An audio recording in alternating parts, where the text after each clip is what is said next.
समंकों के संकलन के बाद हमने पढ़ा है समंकों का वर्गीकरण किया जाता है। समंकों का वर्गीकरण क्या किस पे किया जाता है? अलग-अलग गुण के आधार पर, कैरेक्टर के आधार पर, विशेषताओं के आधार पर किया जाता है। जो वर्गीकरण होता है ना, उस वर्गीकरण में आंकड़ों को एक स्पेशल श्रृंखला बनाई जाती है, आंकड़ों की श्रेणियाँ बनाई जाती हैं, जब आंकड़ों को सीधी तरीके से लिख कर रखा जाता है। तो बात आती है कि समंकों को जब जिस श्रृंखला से श्रृंखला के अंतर्गत बनाया जाता है, वो श्रृंखला क्या होती है? उस श्रृंखला को बनाने का आधार क्या होता है? उस श्रृंखला के कितने टाइप होते हैं? इन सब चीज़ों के बारे में हमें समझना है। इसका मतलब ये है कि आज की जो टॉपिक है स्टैटिस्टिकल सीरीज़ दैट इज़ सांख्यिकी श्रृंखला, इसको सांख्यिकी सीरीज़ श्रेणियाँ भी बोल सकते हैं, उसके बारे में जानना है सब कुछ, शुरू से लेके लास्ट तक। अगर हम सांख्यिकीय श्रेणियों की बात करते हैं, तो सबसे पहले श्रेणियाँ क्या होती है, ये भी समझ लेना होगा। अगर वन लाइन स्टेटमेंट समझे कि श्रेणियों से अभिप्राय उन आंकड़ों से है जिन्हें किसी क्रम या विशेषता के आधार पर प्रस्तुत किया जाता है, यानी कि आंकड़ों को जब एक सीरीज के अकॉर्डिंग उसकी एक क्रम के आधार पर विशेषता के आधार पर क्रम चाहे असेंडिंग क्रम हो चाहे डिसेंडिंग हो, किसी भी तरीके से एक सही मैनर में आंकड़ों को रखा जाता है, तो वो जो मैनर होता है, वो जो तरीका होता है, उसे हम बोलते हैं श्रेणियाँ। ठीक है? अब जो श्रेणियाँ होती है, श्रेणियाँ किसके आधार पर होती है? ये डिपेंड करता है कि हमारे पास आंकड़े किस तरह का के हैं। मतलब मदों को भिन्न-भिन्न वर्गों में एक विशेष क्रम के अनुसार व्यवस्थित करना श्रेणी कहलाता है। इसी चीज़ को प्रोफेसर कॉर्नर ने भी एक्सप्लेन किया है। प्रोफेसर कॉर्नर ने कहा है कि यदि 2 चरों ये चारों लिखा हुआ है, सॉरी फॉर दिस, ये चारों नहीं, ये चरों है। अगर 2 चरों को बराबर रखा जाए, तो इन दोनों चरों में अंतर करना सरल होता है। इस प्रकार की व्यवस्था को सांख्यिकीय श्रृंखला के नाम से जाना जाता है या सांख्यिकीय श्रृंखला कहा जाता है। मतलब आपके पास 2 चर है, मतलब वेरिएबल है और दोनों को हमने अलग-अलग रखा, लेकिन इस प्रकार से रखा कि दोनों को सही तरीके से एक व्यवस्थित वे में देखा जा सकता है। तो वो व्यवस्थित जो तरीका होता है, उसी को हम क्या बोलते हैं? श्रेणी बोलते हैं।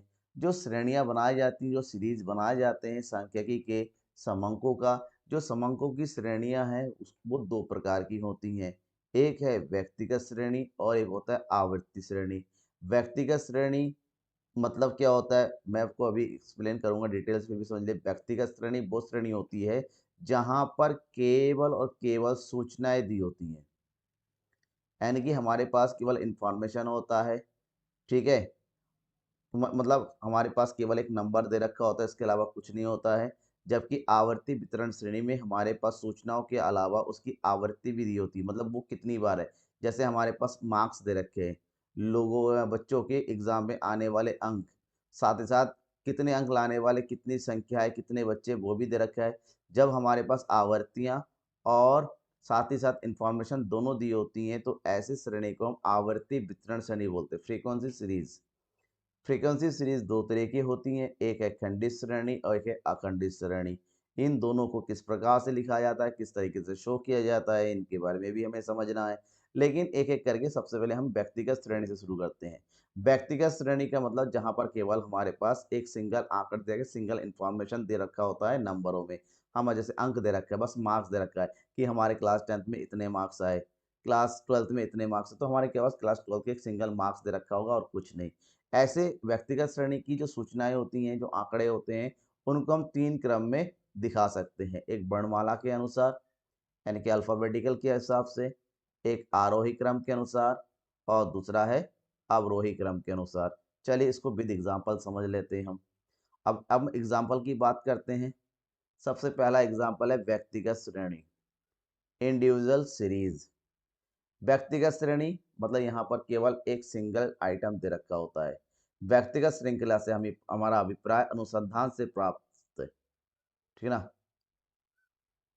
माध्य के उस रूप से है जिससे प्रत्येक मध्य का अलग अलग माप किया जाता है। मतलब अनुसंधान से प्राप्त जो हमारे पास जो मद है, मदों के उस रूप, जो मद मतलब जो आंकड़े हमारे पास दे रखे, मद मतलब जो हमारे पास जो समंक दे रखे हैं, उन समंक प्रत्येक मद का अलग अलग माप दिया जाता है, मतलब हर एक का एक इंडिविजुअली। फॉर एग्जांपल इसको हम 3 तरीके से वर्णमाला के अनुसार यानी कि क्रमानुसार, जैसे हमने सीरियल नंबर लिख दिया 1 2 3 4 5 6, और सीरियल नंबर के हिसाब से हमने क्या दिया, हमने यहाँ पर अंक लिख दिए। किसी के 10 आया, किसी का 20 आया, किसी का 30 आया, 40 आया, 50 आया, 60 आया, तो एक सीरियल नंबर के अकॉर्डिंग हो गया। वर्णमाला के अनुसार जैसे हमारे पास ए अक्षर वाले, बी अक्षर वाले, सी अक्षर वाले, डी अक्षर वाले, ई अक्षर वाले कितने हैं? ए अक्षर वाले 4 बच्चे हैं, बी अक्षर वाले 5 बच्चे हैं, सी अक्षर वाले 6 बच्चे हैं, डी वाले 7 है, ई वाले 9 है। तो ये जो है यहाँ पर ये हो गई संख्या और ये हो गया क्रम। क्रम से हमें कोई लेना-देना नहीं होता है, लेकिन जब इसको एक क्रम के अनुसार सेट किया जाता है, उसको वर्णमालानुसार या क्रमानुसार कहा जाता है। ये व्यक्तिगत श्रेणी का पहला रूप है। दूसरा, दिए गए आंकड़ों को आरोही क्रम में यानी कि बढ़ते क्रम में सब लिखा जाता है। यहाँ पर बढ़ते क्रम में लिखा ही जाएगा, जैसे मान लीजिए यहाँ पर अभी हमने सीरियल नंबर लिख दिया। 1, 2, 3, 4, 5, 6, 7 डेटा है और यहाँ पर हमें लिखना है नंबर ऑफ स्टूडेंट बढ़ते हुए क्रम में। सबसे पहले नंबर 1 पे सबसे कम वाले स्टूडेंट 2, फिर है 7, फिर है 9, फिर है 11, 18, 21, 36। यानी कि जब हमारे पास नंबरों का क्रम बढ़ते क्रम में होता है, एक बढ़ते हुए रेंज में होता है, तो उसे हम बोलते हैं असेंडिंग ऑर्डर में। देखिए हमारे पास केवल मार्क्स दे रखे हैं, नंबर दे रखे हैं, इसके अलावा और कुछ नहीं। ये सीरियल नंबर कुछ नहीं होता है। एक्चुअली में केवल इसको पहचान देने का बस एक तरीका होता है। दूसरा अवरोही क्रम, किसी चीज़ को उल्टा कर देंगे। यहाँ पर भी वैसे नंबर 1, 2, 3, 4, 5, 6 और ये 7। अब यहाँ पर भी हम नंबर को दिखाना है, लेकिन ये जो नंबर होगा वो इसका उल्टा, सबसे पहले सबसे बड़ा होगा, फिर उससे छोटा होगा, फिर उससे छोटा होगा, फिर उससे छोटा होगा, फिर उससे छोटा होगा, फिर उससे छोटा, लास्ट में सबसे छोटा। ये जो क्रम होता है ये घटता चला जाता है, ये जो क्रम होता है बढ़ता है, यानी कि बढ़ता हुआ क्रम और घटता हुआ क्रम। ये केवल और केवल हम कहाँ कर सकते हैं? व्यक्तिगत श्रृंखला में कर सकते हैं, क्योंकि व्यक्तिगत श्रृंखला में हमारे पास केवल और केवल एक ही इन्फॉर्मेशन, तो उसको हम अपने हिसाब से एडजस्ट कर सकते हैं। लेकिन जो दूसरा होता है आवृत्ति श्रेणी, आवर्ती श्रेणी का मतलब किसी मापनीय विशेषता के आधार पर आंकड़ों को वर्गीकरण को जिसमें प्रत्येक मध्य या वर्ग के सामने उसकी संबंधित आवर्ती लिख सकते हैं। आवर्ती वितरण यानी कि हमारे पास जो सूचनाएं हैं, हमारे पास जो इंफॉर्मेशन है, उसको अगर उसकी आवृत्ति के साथ लिखा जाए, यानी कि कितने स्टूडेंट है उसकी उसके नंबर भी लिख दिया जाए, उसकी बारंबारता अगर लिख दी जाए, तो उसको हम आवर्ती श्रेणी के नाम से जानते हैं। मतलब किसी विद्यालय में अलग-अलग मतलब आयु के छात्र संख्या आयु और दूसरा छात्र संख्या दिखाना है। तो जो आयु है, जैसे 12 साल वाले कितने छात्र हैं, ये नंबर ऑफ, तो जो आयु है वो हमारा होगा सूचनाएँ, जिसको हम एक्स से लिखते हैं, और जो छात्र नंबर ऑफ छात्र ये है हमारी आवृत्ति। क्या होती हैं?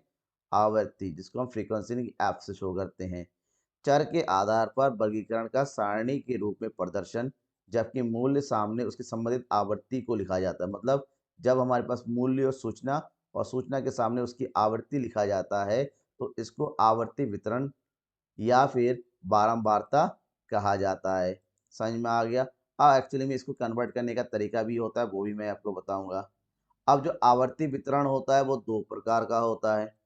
एक होता है खंडित आवर्ती श्रेणी यानी कि डिस्क्रीट सीरीज़, और दूसरा होता है अखंडित सतत वर्गीकृत, कुछ भी कह दे इसको, क्लास इंटरवल वाला या फिर कंटीन्यूअस सीरीज़। सबसे पहले खंडित श्रेणी समझ लीजिए। डिस्क्रीट सीरीज़ क्या होता है? खंडित श्रेणी आंकड़ों को व्यवस्था करने की एक ऐसी श्रेणी होती है जहां पर हमारे सामने निश्चित चर होता है और साथ ही साथ उस चरों की आवृत्ति होती है। निश्चित चर और चर की आवृत्ति। फॉर एग्जांपल हमारे पास अंक दे रखा है। क्या दे रखा है? अंक। और अंक में विद्यार्थियों की संख्या दे रखी है। जो अंक दे रखा है वो हमारी सूचना है, जो संख्या है वो हमारी आवृत्ति यानी कि फ्रीक्वेंसी है। तो अंक मतलब विद्यालय में 0 अंक लाने वाले कितने स्टूडेंट है? 2। 5 अंक लाने वाले कितने स्टूडेंट है? 7। 10 अंक लाने वाले कितने स्टूडेंट है? 12। और 15 अंक लाने वाले कितने स्टूडेंट है? 10। और साथ ही साथ 16 अंक लाने वाले कितने, सॉरी 20 अंक लाने वाले कितने स्टूडेंट है? 4। तो जहाँ पर हमारे पास सूचनाओं का एक निश्चित तरीका दे रखा है, एक निश्चित चर दे रखा है, उस चर के आधार पर उसकी संख्याएँ दे रखी होती है, इसको खंडित आवर्ती श्रेणी या डिस्क्रीट सीरीज़ कहते हैं। ठीक है ना? यहाँ पर इसका अपना एक निश्चित मूल्य होता है।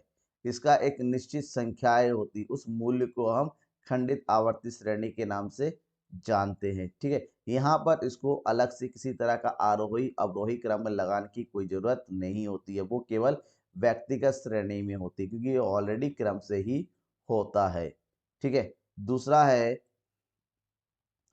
अब देखिए कभी कभी हमारे पास क्या रखा है, केवल और केवल चर दे रखा होता है, इसको बोलते हैं व्यक्तिगत श्रेणी। व्यक्तिगत श्रेणी के आंकड़ों को अगर खंडित आवर्ती श्रेणी में बदलना है तो कैसे बदलेंगे, जैसे खंडित आवर्ती वितरण की रचना विधि को समझाते हुए निम्नलिखित समंकों को एक खंडित आवर्ती वितरण में बनाई। खंडित आवर्ती वितरण बनाने के लिए एक तालिका बनाया जाता है जहां पर जो अंक दे रखे, चाहे तो यहाँ पर साइज की जगह क्या लिख दीजिए, अंक लिख दीजिए। उस अंक कितनी बार आया उसकी जगह एक बार लगा देते हैं, एक डंडा लगा देते हैं, फिर सबको गिर के यहाँ पर आवर्त लिखते हैं।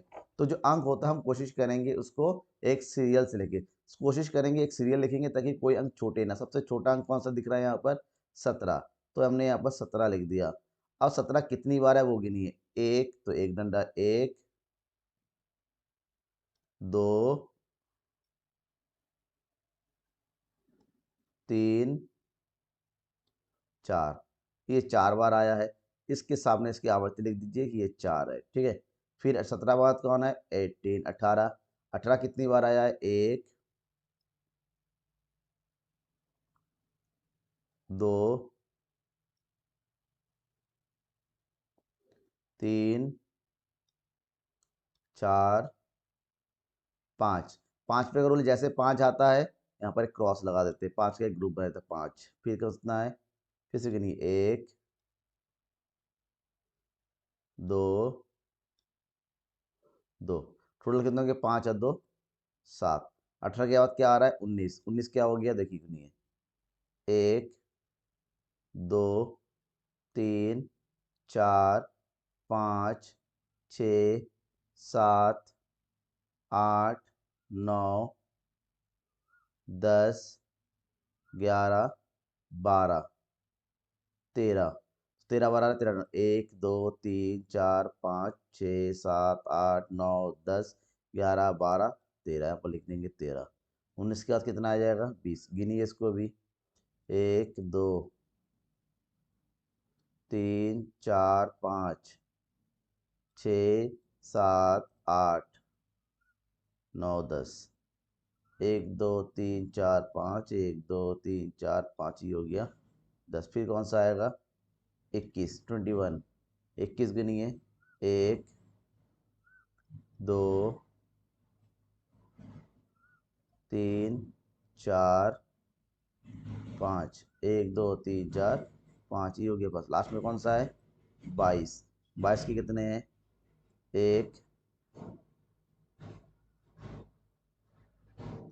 एक ओनली, ये हो गया एक। ठीक है ना, तो यहाँ पर क्या करनी है, हमने इन सभी चरों को, अब दूसरा क्वेश्चन हो सकता है कि सर ये जो आपने निशान लगाया जरूरी है, देखिए ये निशान क्या है, गिनने के लिए सही होता है, अलग अलग नंबर के लिए हमने अलग अलग साइन के यूज किए, इससे क्या होता है, काउंटिंग हमारी सही हो जाती है।